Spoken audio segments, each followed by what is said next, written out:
My name's Larry Corley, and my wife's name's Ann. I'm Ryan Murphy, and my husband Michael and I have been coming to DSPC for a little over 3.5 years. We have two littles, Parker, who's 8.5, and Evie Lou, who's 3.5, and a little one on the way. We moved here to Dripping Springs about 3 years ago to retire, and we initially started visiting some of the local churches, and although we were welcome to those churches, it just didn't feel right. And after coming to DSPC, it was a totally different.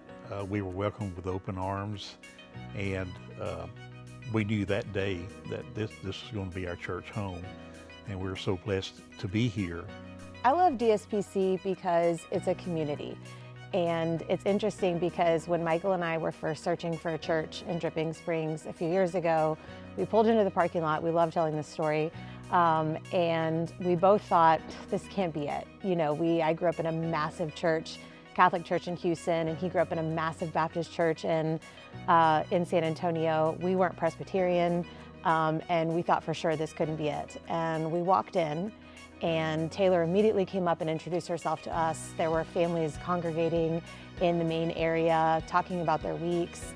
And then we came into service and we heard Mitch's sermon, and we saw the kids come up on stage, and we saw Kevin and Sarah and all of the other kids in youth involvement in being with the kids. And we just knew that this was our place. This was the place that we were going to build community. Since joining the SPC, we have been impacted in so many ways.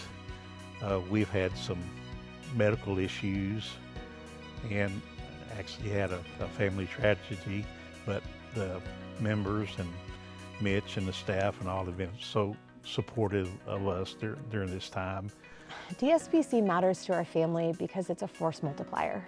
And it matters because it's a place for connection. Like I mentioned, it's a place for village, it's a place for love. There are so many little examples of that from, you know, the idea that the kids get to participate in the service, the idea that, you know, by bringing the elements up to the table, the idea that various folks from the congregation get to read part of the scripture every week and participate in the discussion. You know, this church matters to us a great deal. The community outreach programs are available through the church. The members always caring and being there to support anyone for whatever the need might be. This is our church home. We're so blessed to be here, and we hope to be here for the next 20 years.